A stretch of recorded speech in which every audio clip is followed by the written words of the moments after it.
All right, here we go.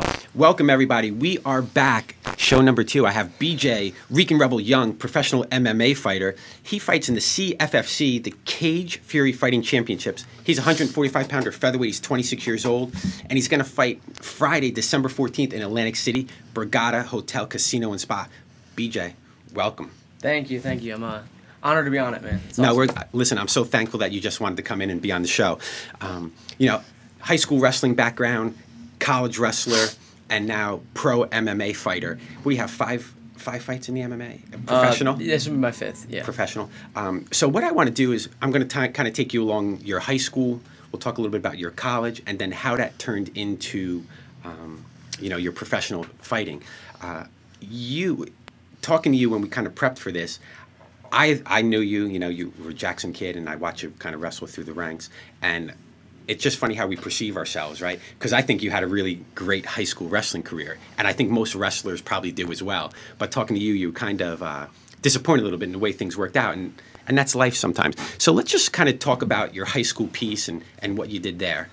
Yeah, you know, perception's everything, but like, just the type of person I am. If I don't reach my goals 100% in my eyes, I failed. You know, I'm very, like, cut or dry. Either you succeed or you don't. Yes, no, it's real black and white for me. So in high school, my goal was to be a state champ. I wasn't a state champ, so in my eyes, I failed.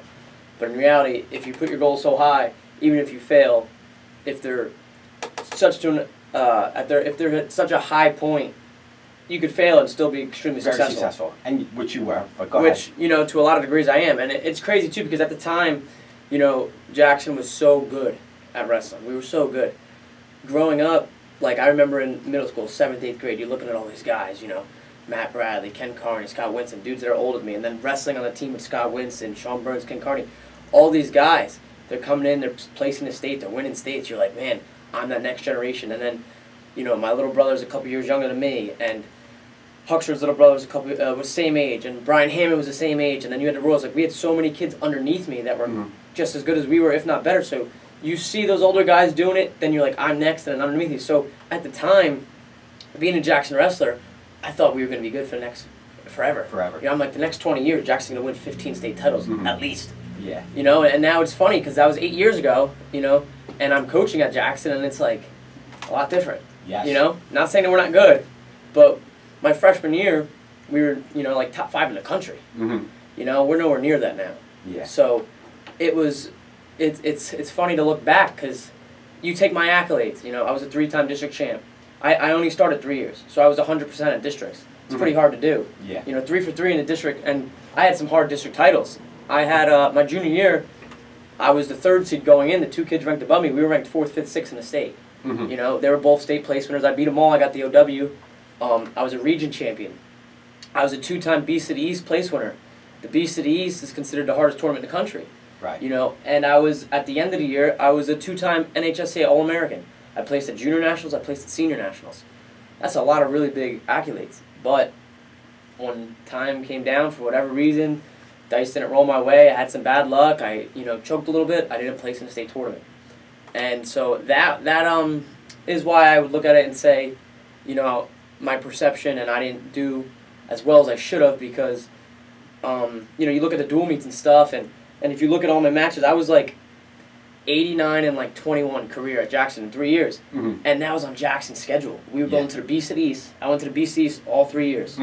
We went to McDonough Duels, a quad down in Maryland. And wrestled. So this is funny. My sophomore year, my freshman year, I don't start varsity. I'm destroyed.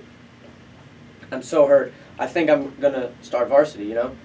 Whatever the case is, I think I'm going to do it. And it's crazy, because I was so young and kind of naive. Like, you had Derek Russell, who was a state placer at my weight. The weight above him was Kyle Kinchin, a state placer. And then a weight above him was Robbie Swan, a 2-time state qualified. He was a senior. So there was really nowhere for me to go. Yeah. But in my mind, I'm like, whatever weight I want to go, I'm going to go. I'll wrestle whoever and beat him. And then, you know, I learned that real quick, because I went up to Goody. I'm like, which weight am I wrestling off? And he's like, none. You're not the guy. And I'm like, what do you mean? I want to wrestle him off. And Goody's like, we got our team.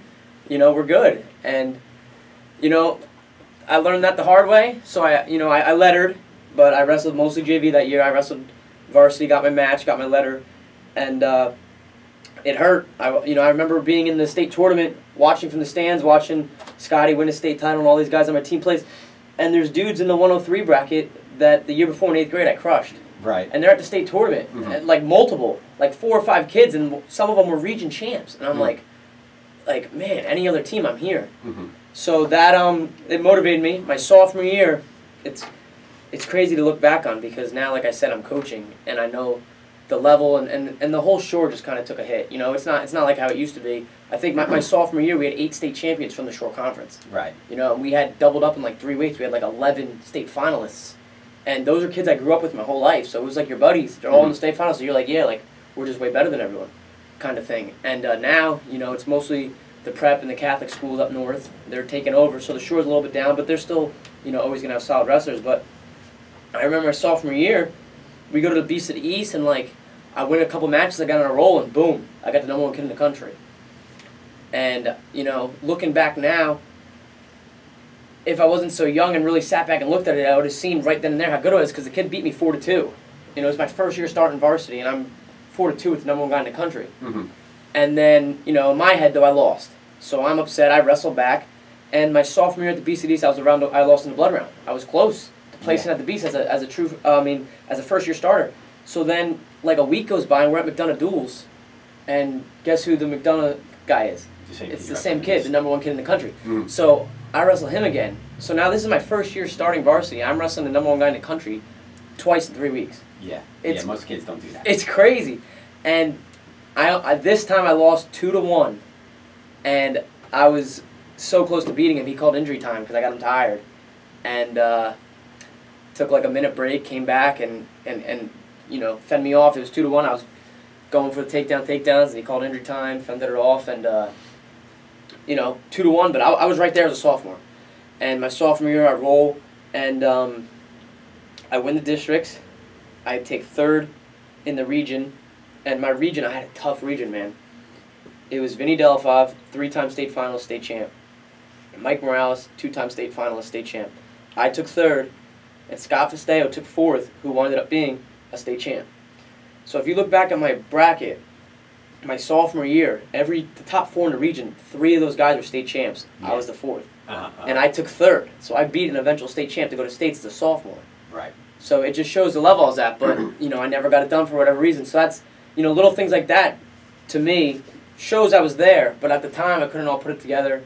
And, you know. And you're young, too. I was young, and I graduated young. I graduated at 17. I didn't wrestle my freshman year. So I missed some crucial, you know, experience years and developing years, you know, in that aspect. So, you know, that's why I would say I didn't really do what I wanted to do, but it was kind of like a blessing in disguise because that's, you know, I was getting recruited by a lot of D1 schools. Just being on that team, if you won, you were getting recruited. Like, I remember my sophomore, junior year, they're coming in with packets for Scott Winston, packets for Sean Burns, and then here, Derek gets a letter, Zach Huckster gets a letter, BJ Young gets a letter, you know? But it was happening once a week. Yeah. Like, I had a stack of letters, and most of them were generic, like, to whom it may concern, or Dear Wrestler. But after my junior year, I placed in the Beast of the East. Now I'm getting, you know, those schools. Dear BJ, you had a great Beast of the East. We saw you on the podium. We like your style. Like, so now it's starting to get serious. And then my junior year comes around, I win districts again, and I get upset in the regions. I'm winning early in the semifinals on the 1 seed.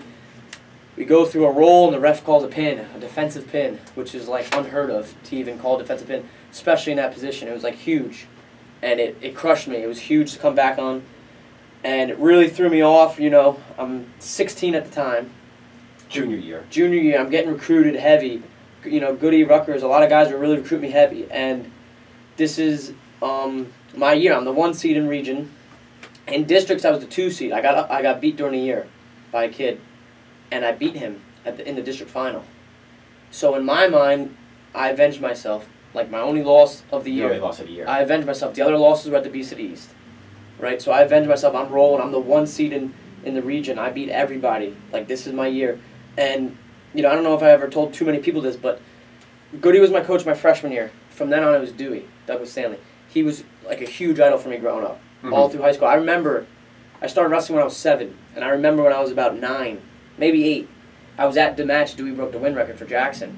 And, you know, I was a little kid, so I really didn't know you know, everything that goes behind it. But I remember telling my father, like, I'm going to beat his win record, you know, and I you know, worked for that, but like I said, I was naive. I thought I was going to come in and start the varsity, and who knows, if I started as a freshman, you know, I would have definitely got 100 wins, maybe not 132, probably not, but I got 90 in 3 years on Jackson's schedule. Yeah. You know, and that's without the state tournament my junior year, and that's with outplacing. So those are a lot of wins I could have easily had on 3 years. You know, wrestling at McDonough duels, wrestling at the Beast of the East, wrestling, you know, there was like our duels, we had 12 duels a year, like 8 of those were ranked teams in the state. Yeah, sure, probably top 10 teams. Yeah, like we had a lot of hard matches. And so it was hard. And then I wrestled all the way back for third, back then top 3 in the states. And I'm wrestling the kid I just beat in the district final. And I get hit with stalling with 2 seconds left, sends it to overtime. I didn't even know I got hit with stalling in the first place. I thought, all right, whatever, I got 1 stalling. I win. I take my headgear off, the kid's in the stands. Dewey's like screaming again at the rest because Dewey, you know, lost it when they called the defensive pin on me. You know, he's seen how hard I work. So I wound up going to ultimate ride out, and I lost an ultimate ride out. I took 4th, didn't make regions, and it was very hard for me because, like I said, Dewey was my idol, and I remember in high school always looking at the boards, right, the Jackson wrestling boards. That was huge. Since I was a little kid, I'd look at those boards, and that was one of my goals, to be on those boards and leave your legacy. Right. You know, all the people that come, Jackson faithful, they come, they watch the match, they see their names on there, and they're like, look what I did 20 years ago. Look what I did 30 years ago. And I remember looking on the boards, and I'm like, all right, what did Dewey do? Dewey's a state champ. All right, boom, I got to be like Dewey. I want to be a state champ. You know, Dewey was a 4-time district champ. So right off the bat, I can't do that. Dewey started 4 years. Yeah. Right off the bat, I'm like, all right, I couldn't get that goal. All right, but Dewey won districts every year he did. So I could do that. I could be 3 for 3. I could be 100% at districts like Dewey did. Okay, so I could still, in a way, get that goal. All right, Dewey placed 3 times in a state. All right, I could try to get that. One thing, then after my sophomore year, I didn't place. So I'm like, all right, I can't do that. The last 2 things that Dewey did that I could have done, and in my mind I should have done, Dewey was a 2-time region champ, and Dewey was a state champ. So going into region my junior year, I was the 1 seed. I had beaten everyone in my region. I was like, all right, this is the year I get on track with Dewey. I'm gonna win the region. I beat everyone already. I'm gonna go to states. I'm gonna place. My senior year, I'm gonna repeat, and I'm gonna win states. And I'll at least have, you know, 2 or 3 goals just like Dewey. And I didn't do it. So that was a huge impact, you know, on top of not making states, on top of, you know, knowing, just being aware at that time, knowing I'm going to lose all the big time, you know, offers in school. So as a 16-year-old, that was huge. It crushed me. And, you know, when I was 16, even now, I'm pretty different in aspects of like a 16-year-old kid or a 26-year-old kid. You know, I've been sober my whole entire life. I've never drank a beer. I've never took a puff of cigarette, never put a dip in. I've never touched any of that stuff. I try to live since a little kid. I realized and I understood the impact that stuff can have. And I seen, you know, kids get distracted, and I seen kids get in trouble or get hurt doing that stuff. So since a young age, I never wanted any part of it. I'm like, I don't want distractions. And I understood. Like, I remember being in like middle school telling kids, like, you're not going to be a champion if you do that stuff. And they'd laugh at me. And even in high school, especially the kids that were winning states or placing, and they did that stuff, and they'd be like, oh, and then, you know, at the end of the year, there I am not placing. There I am not winning states, and they're like, oh, how's that helping you now, BJ? And I remember just, like, telling myself, like, oh, you know, forget them. It doesn't matter. Like, I'm still going to do me. Right. I don't need your approval, you know?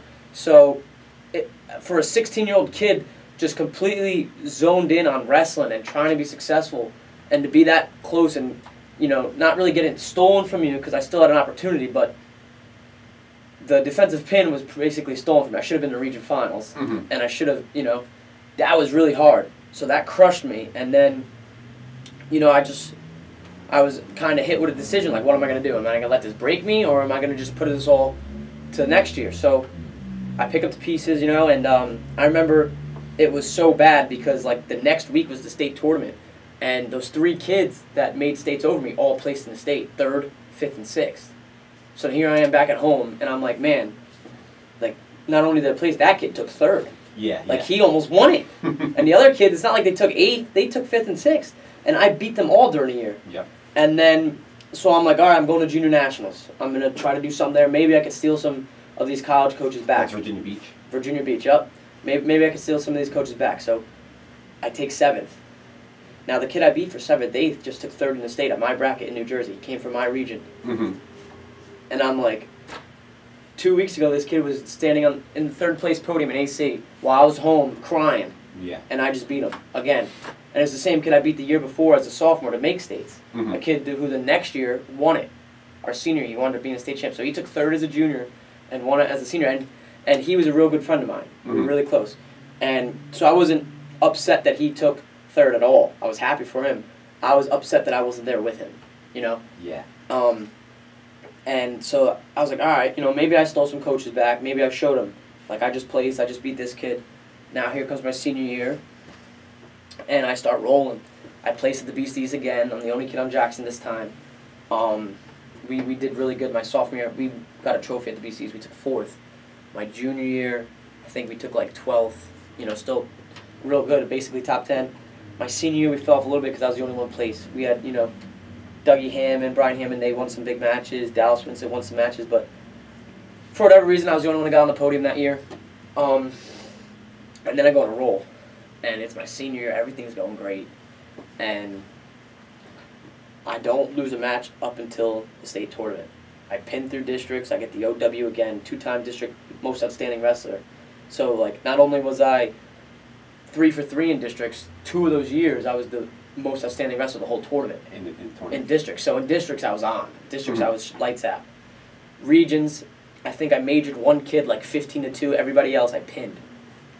And it's getting ready to states, and you know, for whatever reason I was just young and I guess not mature enough. I really couldn't handle the pressure, I guess, and like the ability to kind of get what I worked for and to be great. I remember I pinned my way in the region final, and the Manawan coach came up to me, and he's like, "You're going to be a state champ this year. I was a state champ. I know what it takes. You're going to be a state champ." And I remember, you know, he put the hex on you, bro. It like made me sit there, and I like kind of froze for a minute, and I was like it's real now.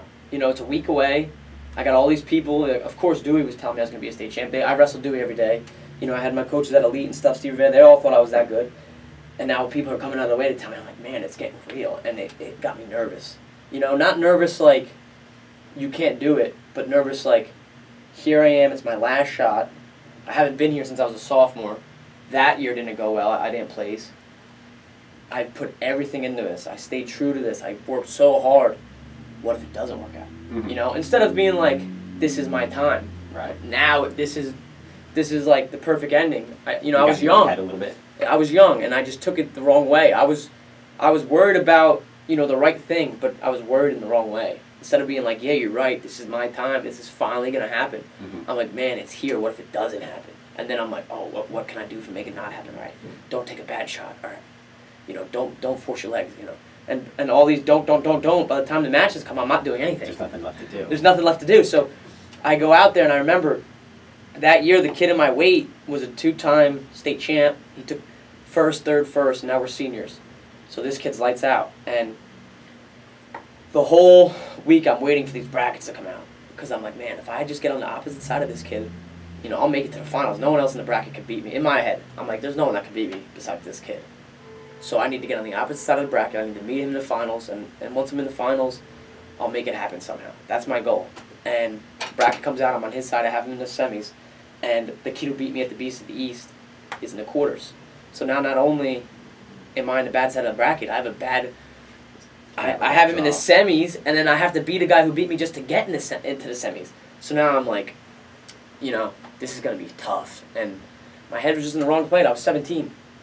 And I'm worried about all the wrong stuff. You know, I didn't sleep at all that night, and I go out, and I wrestle in the quarterfinals. I don't do anything.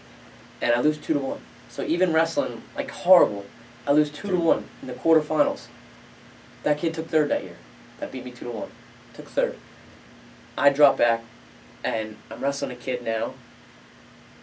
You know, and it was like, my mind was so set on being a state champ. You know, I wanted to be on that board with Scott Winston, with all the Kinchins, with Douglas Stanley, you know, all these greats, Rob Johnson, all these greats from Jackson. I wanted to be on that state championship board so bad, I didn't even see the board underneath it, the state placer board.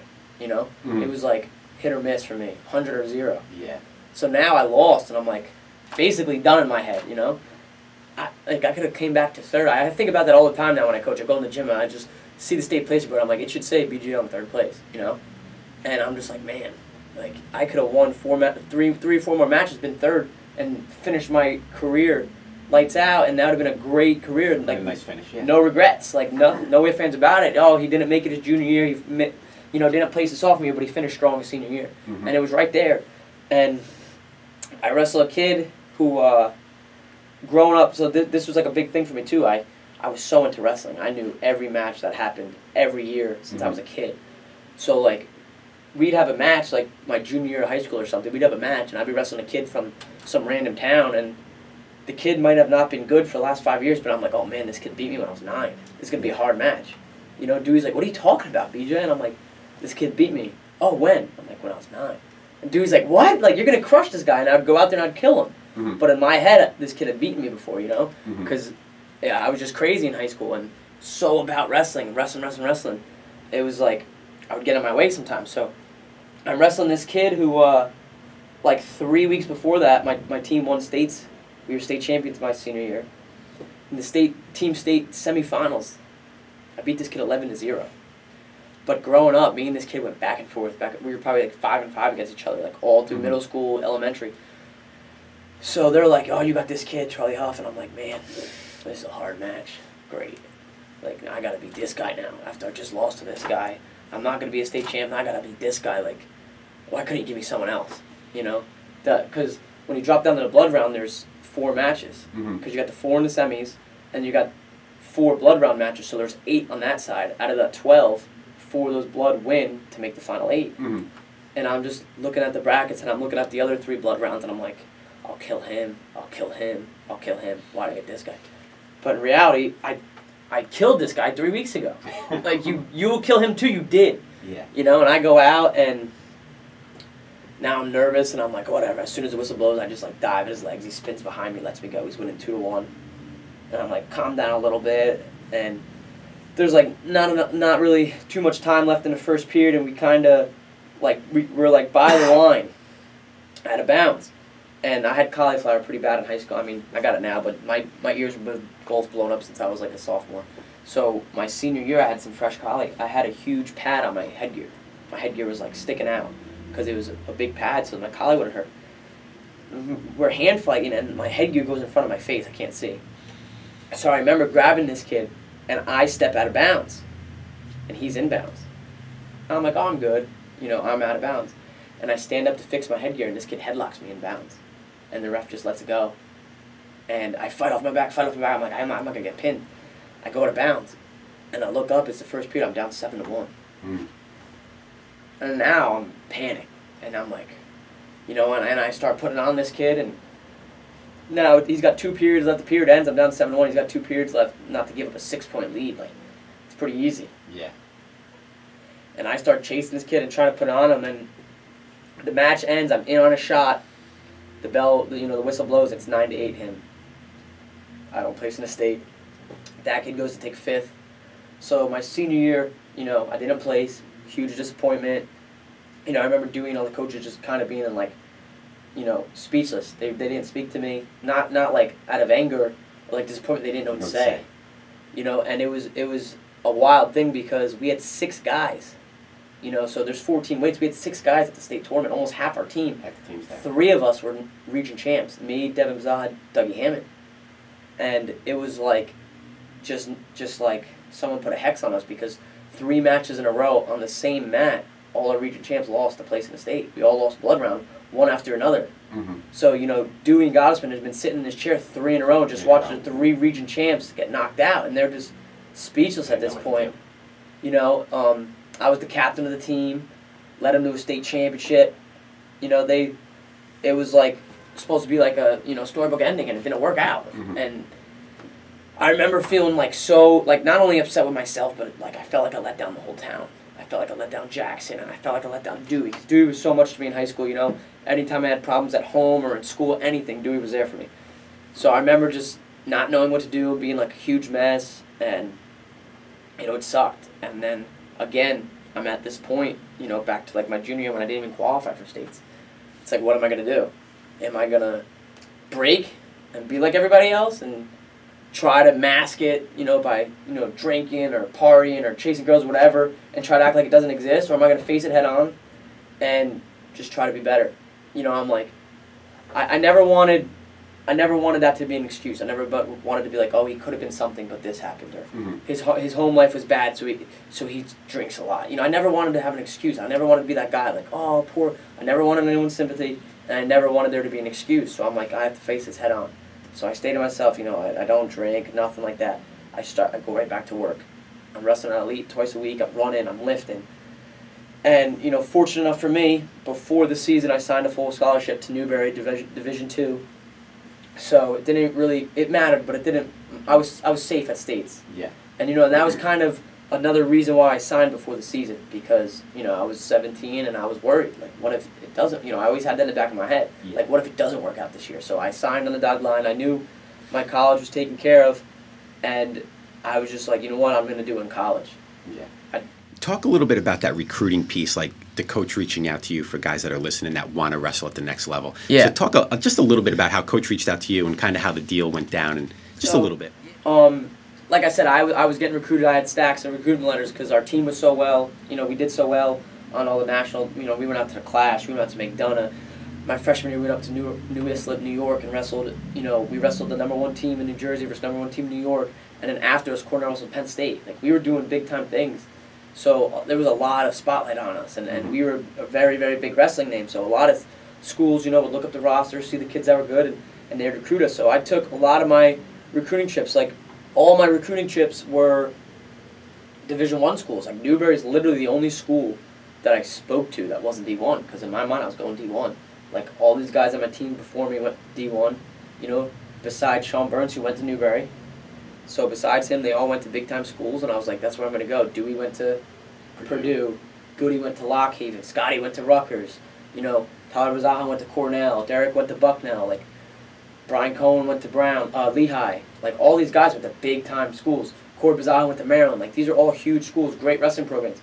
So I'm like, this is where I'm going. So I took, like, recruiting trips to Rutgers, Rider, Maryland, Cleveland State, Buffalo, George Mason. Like, all these, D1 schools, and I took the trip to Newberry, and fortunate enough for me, at Junior Nationals, my kind of redemption tour, the assistant coach at the time in Newberry was also a referee, and he was reffing me, so he saw me place. He knew my name through Sean Burns, through Matt Oliver, another Jersey guy who's a state champ who decided to go D2 wrestle at Newberry. At the time, my senior year, Newberry took second in Division II. They were the national runner-ups. So they were, a D2 powerhouse, very, very good. There's not too many D1 schools in the South. Under South Carolina, there's no Division I. None in Georgia, none in Florida, none in Alabama. So for a lot of those big-time wrestlers down south, the best you could do is D2 unless you want to travel across the country. So a big reason Newberry was so good is because we were getting these guys from the South that were super good that really didn't have anywhere to go, and then they were getting a lot of Jersey guys that should have went D1 that they were stealing D2. So we had a really good blend, and we had a lot of really good guys, and we wrestled a lot of big-time D1 schools. My senior year, I remember the coach sending me, like, letters and stuff, and just keeping in check every couple months. And they beat the Tar Heels. They beat UNC Tar Heels at home. They beat NC State. They beat the Citadel. Like, they were beating big-time teams as a small Division II school. Yeah, sometimes, those high school kids, they have that negative stereotype, like, I have to go to a D1 school. Yeah. Just because it's a D2 doesn't mean it's not as good or a bad. Exactly. They think it's bad because it's D2. And some of those D2 and even D3 programs are very, very good. And the kids don't realize that when they're 16, 17 years old. Exactly. And a huge thing that I try to tell the kids now that I recruit, I'm like, listen, this is wrestling. Like, you go to a Division I football program. The quarterback's 6'2", 215. He flies. You go to a Division III football team. The quarterback's 5'10", 170.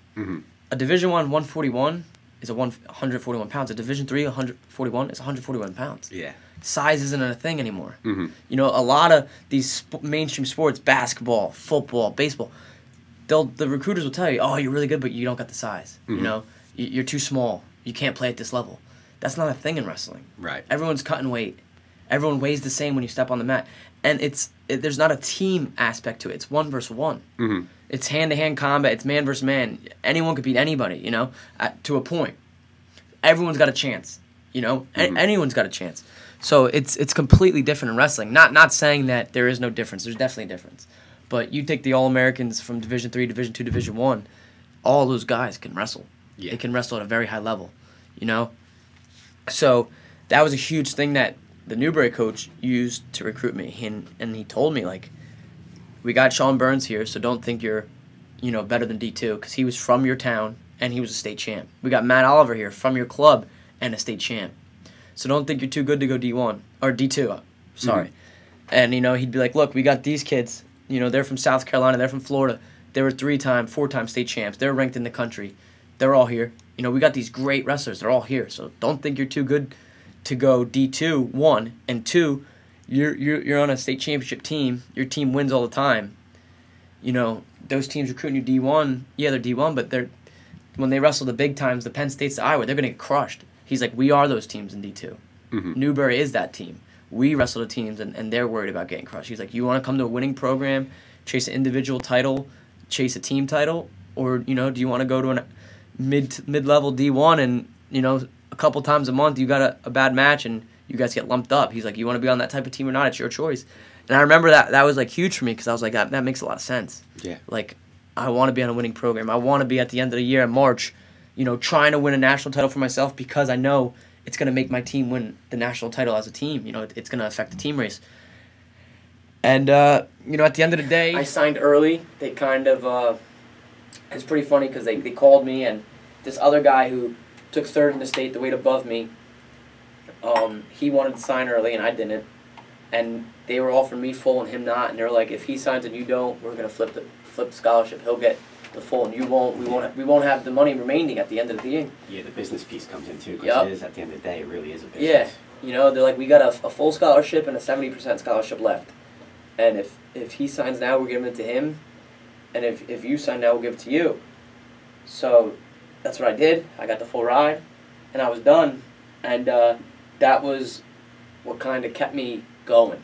You know, after my senior year, I kind of rebooted myself, and I'm like, you know what? You could breathe a little bit now. Yeah, I still got college coming up. Let me go to senior nationals, and let me see what I can do and try to get a redemption tour again. Like, let me show my coach, like, you didn't make a mistake. And it's pretty funny because I take 3rd at senior nationals. I make the semifinals of the senior nationals, and I lose. I wrestle all the way back. I take 3rd, and the Cleveland State coach, who was recruiting me pretty heavy, I was gonna go on my official visit to Cleveland State on like Friday and Buffalo on like Monday, and that Thursday I signed with Newbury, and I had to call those coaches and be like, you know, sorry, but I already signed, and you know, they're upset. Obviously, I didn't even give their school a chance. And when they found out it was D2, they're like, what are you doing, kind of thing. Yeah. But I'm wrestling the 3rd, 4th match at Nationals. I beat the kid like 7-1. So, like, not only did I take 3rd, like, I was basically killing kids. And it was funny because the kid who took 4th, who I just beat 7-1, the coach who was in his corner coaching him was the Cleveland State coach. Because after I didn't go on the visit, they signed that kid. He was a 4-time Massachusetts state champ. So here I am not placing in the state, and I'm beating a 4-time Massachusetts state champ. And this coach just signed this kid, and, you know, after the match, you go shake the coach's hand, I shake his hand, and he just kind of smiles at me, and he's like, great match, BJ, good luck in college. And I remember it was funny, we were sitting on the podium, getting ready to go up, take pictures. It's like, I was 130, so like the 125s were taking pictures. And I got all these kids. There's 8 All-Americans, right? You place at senior nationals, junior national, you're an All-American. I have all these All-Americans, and they're all like, you know, 4-timer from Colorado, 4-timer from Massachusetts, 3-timer from North Carolina, 4-timer from Iowa. All these kids are like 3 or 4-time state champs from their state. And they're all looking around, how many times are you in it? How many times are you in it? And they get to me, and I'm like, none. And they're all like, what? And they're like, okay. You know, maybe he took 2nd a couple times. And they're like, what'd you get? I'm like, I didn't place. And they all start laughing. And I'm like, I didn't place. And they're like, no, come on, dude. What'd you take? And I'm like, dude, I never placed. And they're just like, where are you from? And I told them Jersey. And then they kind of sat back because they got it a little bit. Because Jersey's one of 2 states that has 1 state tournament. All the other schools, you know, that goes up 5 different. It goes by your group. So they have 5 state tournaments, 4 state tournaments, 6 state tournaments, 3. So then they're kind of like, oh yeah, I heard Jersey's really hard. I'm like, we only have one state tournament. And they're like, wow, that's crazy. I'm like, yeah. So here I am with like, 8 guys, probably like 30 state championships combined, and I'm third out of the 8.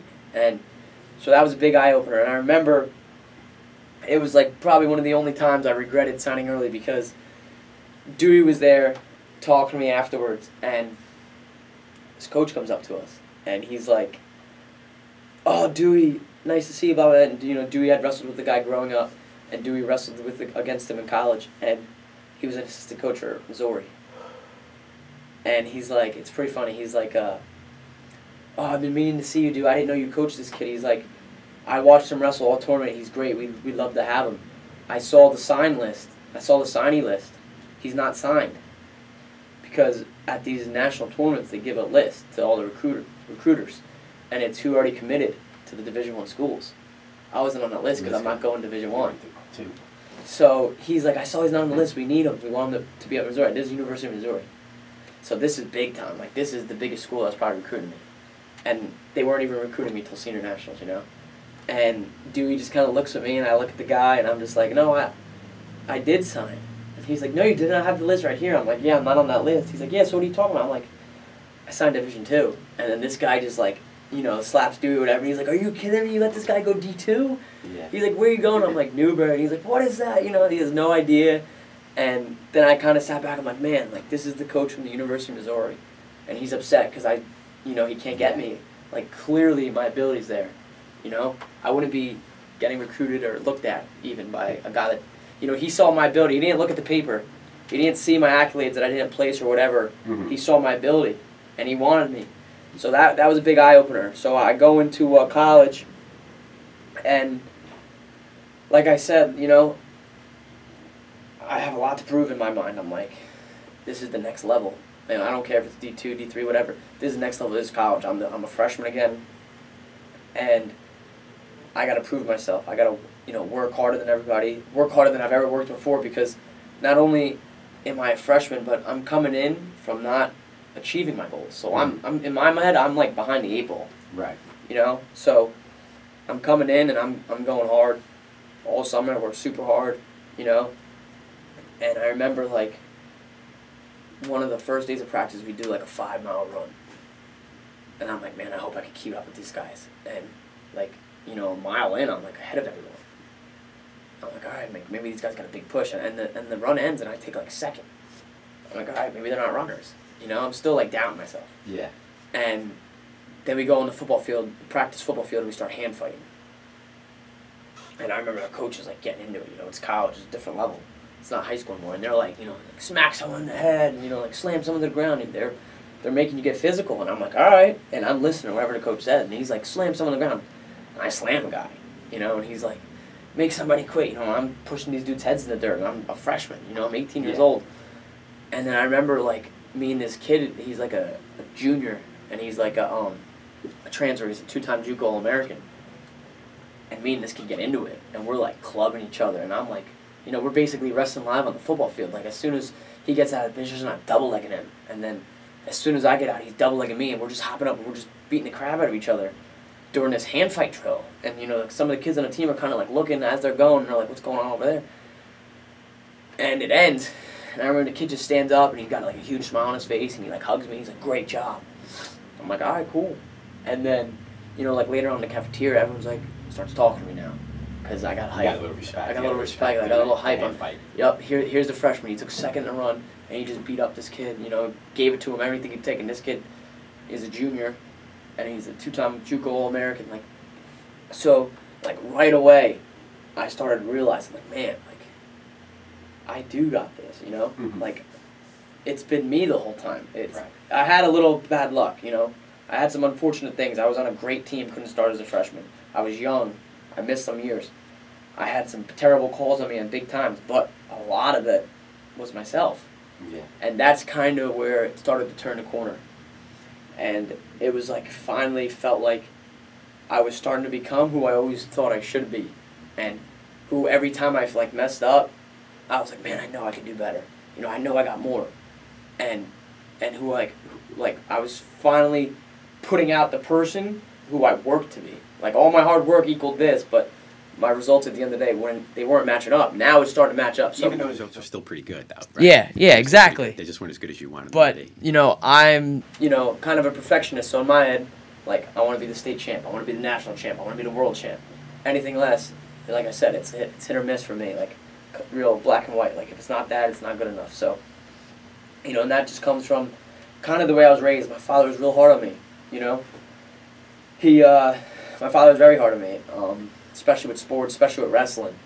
You know, I played tons of sports growing up: baseball, football, wrestling, track. You know, you name it, I did it. And but wrestling was always like, that was my sport. Mm-hmm. And my father never wrestled. He didn't really know much. You know, he would watch and he would help out at the rec, but he thought he knew, but he really didn't. He never did it. It's completely different if you've never done it. So, like, everything my father did, he thought he was doing the right thing, and he thought he was helping me be the best, and he thought he was going to make me be the best, but I was a different kind of kid. Like, if I did bad in a match, you know, I come off the mat, I'm pissed. Like, at a young age, like 8 years old, I'm mad. Yeah. You know?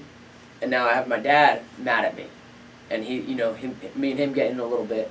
Like, I didn't need that, because I was already mad at myself. Yeah. You know, most kids don't care, so then, yeah, that's the kid that you need your father to be hard on. Yeah, there's a balance everywhere. You know, if the kid that loses, or that doesn't try, and he's laughing, maybe get on him a little bit. He's not taking it serious. But, like, I'm sitting there giving it my all. Like, I remember rec practices, like, 8 years old, running, like, crying, because I'm trying so hard. Yeah. And then, you know, coming home and being mad at myself because I didn't win the last sprint of the rec practice. Mm-hmm. You know, and then my father just didn't really, you know, he thought he was doing it right, but me and my brother were a lot different, like, personality-wise. Like, it almost should have been reversed. Like, my dad was definitely softer with my brother than me, and it should have been flip-flopped, because I was already hard on myself. I didn't need someone else to be hard on me. I needed someone to be like, listen, it's okay. You're gonna be fine. Like, you took second today.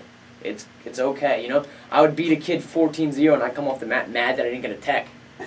And then I got my dad like, you should have teched him. Yeah. And I'm like, I know! You know, now I'm arguing with him, and we both want the same thing.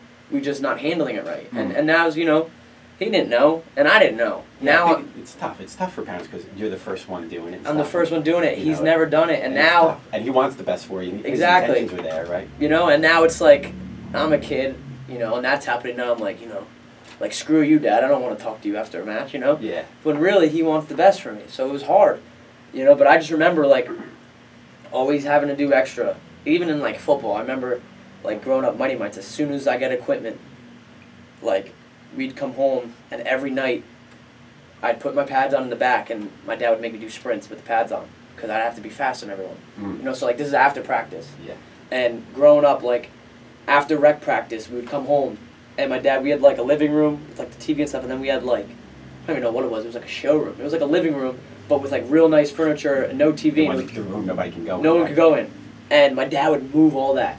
So, like, you come home and everything's moved and you know it's serious. And my dad would call my sister down, who was 2 years older than me. She was, like, a lot bigger than me. She was tall for her age, right? So he calls my sister down, and this is, like, every day after rec. And we go through the whole rec practice, me and my sister, what I just learned from, like, 6 to 8. I come home at, like, 8:30, and my dad makes me, like, do it again with my sister. And, like, my sister didn't want to do it, you know? Yeah. So she's all mad, and I don't want to do it, so I'm all mad. So now we're going at it, you know? And that happened for, like, a couple years. And it's like, I don't want to wrestle my sister. Yeah. I don't want to do 2 practices, you know? And I remember it was crazy. And then, like, there'd be, like, my brother, like, off to the side. And then, like, sometimes he'd join in, but it was just different, man. And that kind of, like, you know, low-key just built my mentality. And it, you know, it made me who I am. So at the end of the day, like, everything my dad did turned out for the best. Maybe it could have been you know, some less or you know, a different way, but it ultimately made me who I am. You know, I remember being like 7 years old, and I asked my dad I want to wrestle. It's funny because growing up, my best friend was Devin Bazaha. You know Devin. He went to school, and like, one of the most crazy things about Jackson wrestling that a lot of people really don't realize is, I told you my senior year we had 3 region champs, right? This is a pretty crazy story. 3 region champs my senior year. Me, Devin Bazaha, and Dougie Hammond. None of us placed in the state. You go on to college, Jackson has had 3 individuals in the history of Jackson wrestling. 3 different guys were NCAA All-Americans. Me, Devin Bazaha, and Dougie Hammond. the 3 region champs that didn't place in the state, Mm-hmm.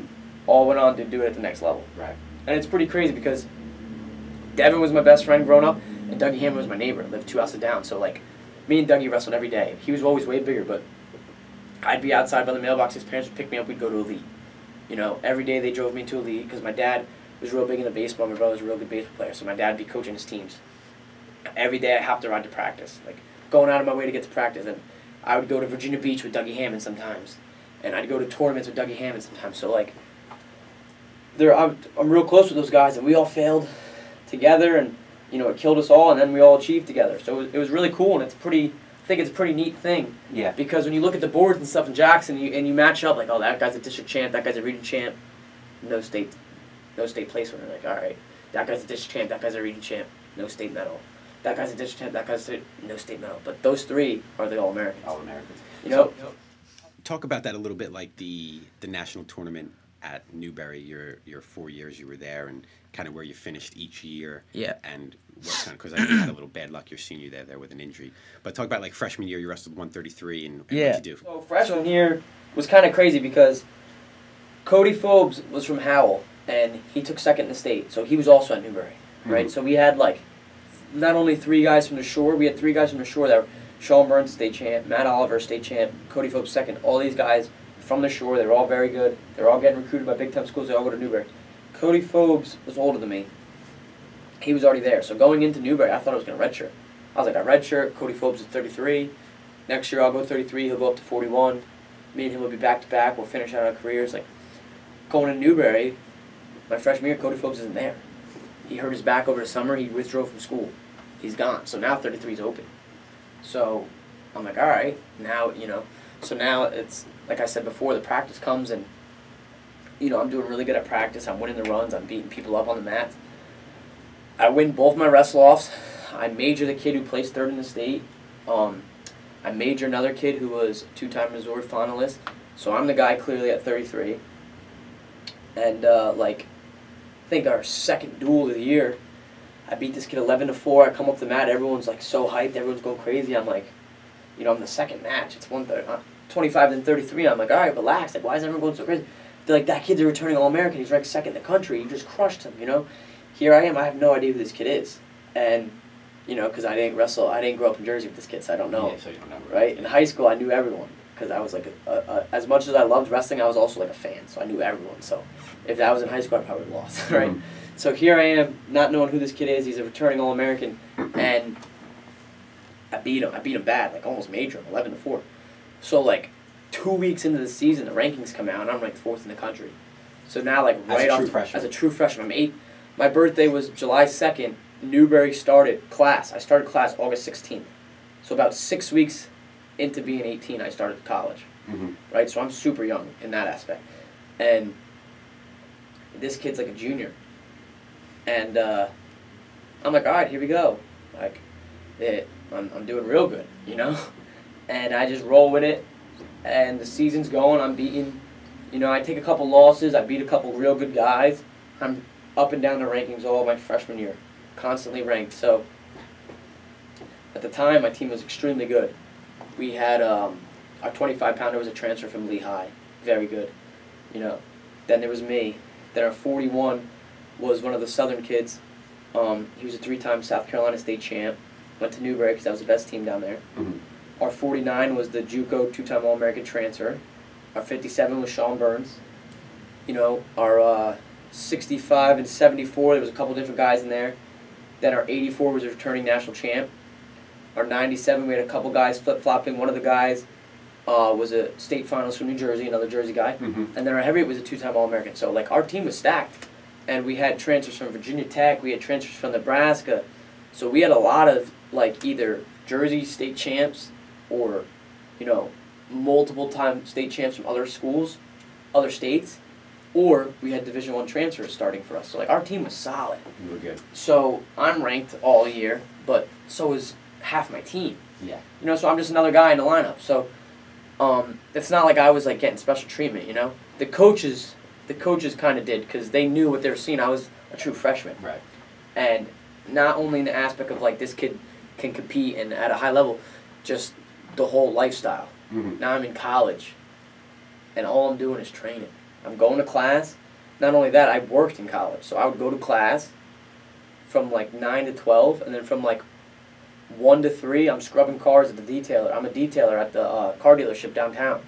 I'm scrubbing cars for like 2 hours, and then like 3:30 to 5:30, I'm at wrestling practice. And then we're going to the calf, we're eating, and then a lot of times at night, I'm back in the wrestling room either getting an extra workout or cutting weight. So like, I lived the lifestyle from like day one. Yeah. And in my head, this is what I'm supposed to do. Like, I'm a kid from New Jersey, you know? Like, my family and stuff, I'm the first kid to ever go to college in my family. My mother, her family migrated from Puerto Rico. My father, his mother was from England. His mother was from Italy, fresh off the boat. His dad was from England, fresh off the boat. So, like, I'm second generation American. Mm-hmm. I'm the first person to go to college in my family. Like, this is a big deal. This is Yeah. what I'm supposed to do. I'm from New Jersey, you know, via Puerto Rico, Italy, England. And you brought me all the way down here on a full scholarship to wrestle and get an education. This is what I'm supposed to do. Right. Like, there was nothing else to me. I went and worked so I could have money to pay for myself in college because I didn't want to be calling my dad every day like, Dad, send me money, Send you me know? money. I'm a man now. I'm 18. I'm on my own. So, in my mind, I was doing what I was supposed to do, and when other kids weren't doing it, I'm like, what are they doing? Yeah. You know, like, why are you not doing this? You know, so I was separating myself more and more every day, especially like as the season gets longer and it's getting tiring and Yeah. weight cut's getting harder. Now kids are starting to slip up more and more. Now they don't want to do the weight cut. They're eating the wrong stuff. They're partying a little too extra. And now it's starting to catch up with them. And now I'm pulling away more and more. And I'm just, in my head, I'm just living. I'm just doing what I'm supposed to do.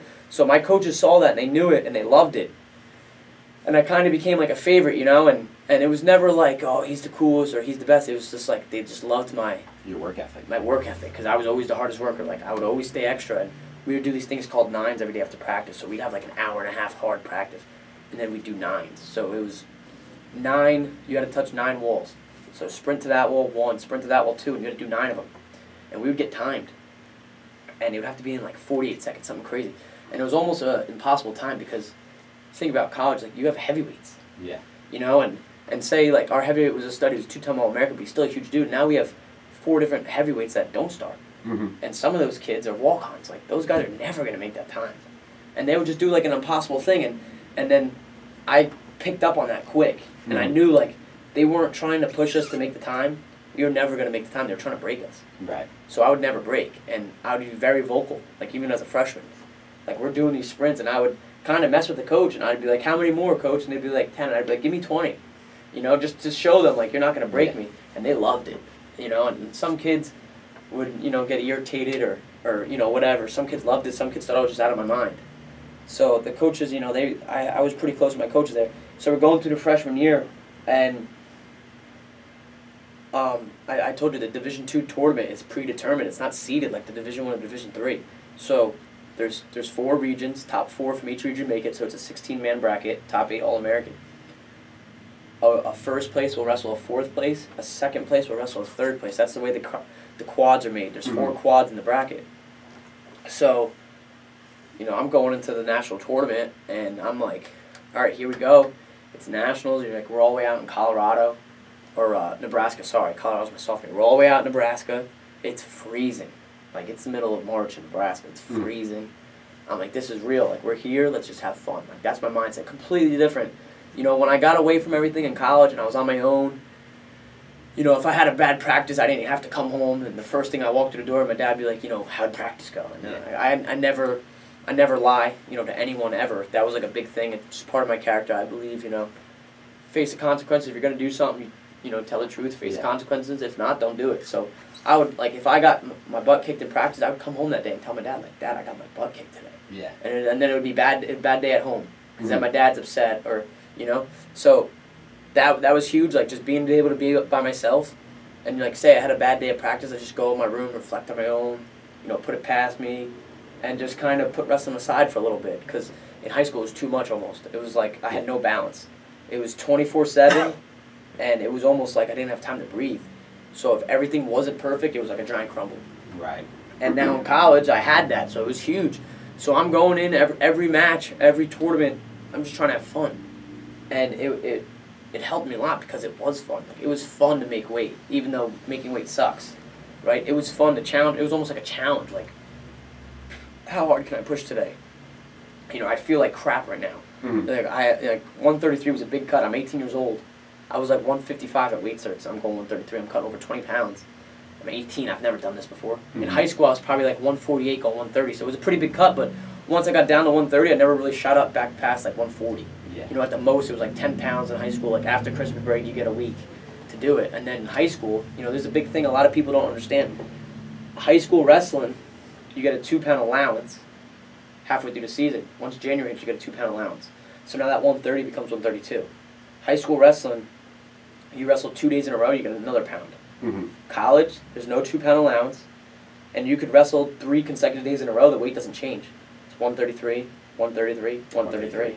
So it's tough. Now you're like, you know, and I didn't even know that's how I got there. And they're like, oh, you got to be 133 tomorrow. I'm like, whoa, it's the second day. They're like, no, it doesn't work like that. And I'm like, oh, man. Like, all right, so, you know, like I took all those things as like challenges. You know, like, all right, this is, you know, another big weight cut. Let's see if I could do it. My legs are like numb. I can't feel them, but let's see how fast I can run this mile on the treadmill. Like stuff like that. And I go into the national tournament. I'm just trying to have fun. And it's in a big arena, and there's all these schools, you know, from all over the country. Because Division II, there's really not that much D2 teams on the East Coast. Mm-hmm. It's really like it's like really big in the Midwest and West Coast. That's like, That's where the schools are. that's where all the schools are. Like we wrestled at, that year, my freshman year, the national tournament was at University of Nebraska at Kearney. University of Nebraska-Lincoln is the Cornhuskers. Mm-hmm. University of Nebraska-Kearney are the Lopers. Now, people think D2, they think like smaller schools. Like, Nebraska-Kearney has like 20, 30,000 kids.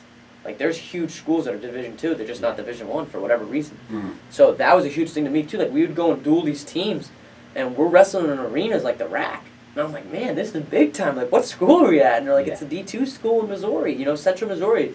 Their gym fit like 20,000 people, something. It's like crazy big gym. Yeah. And so that was really cool. So we're at the national tournament. I'm like warming up, and I'm seeing all these teams I've never seen before. Teams from Nebraska, teams from like San Francisco State, from Cali, and teams from Colorado, and all these teams just all around the country just together, and everyone's got the same goal, and everyone's warming up, and I loved it. And it was pretty crazy because first round with that blind draw or whatever I called the predetermined first round, I had a kid who actually transferred from Newberry 2 years before me. He was like a redshirt junior at the time. I'm a true freshman. He was at Newberry, so everyone's like, "Oh man, this kid's really tough." You know, he's from Kansas. In high school, he was like a multiple-time Kansas State champ or something. And the final ranking of the season came out. I think I was 6th, and he was 5th. Mm-hmm. So right off the bat, I had a real hard match.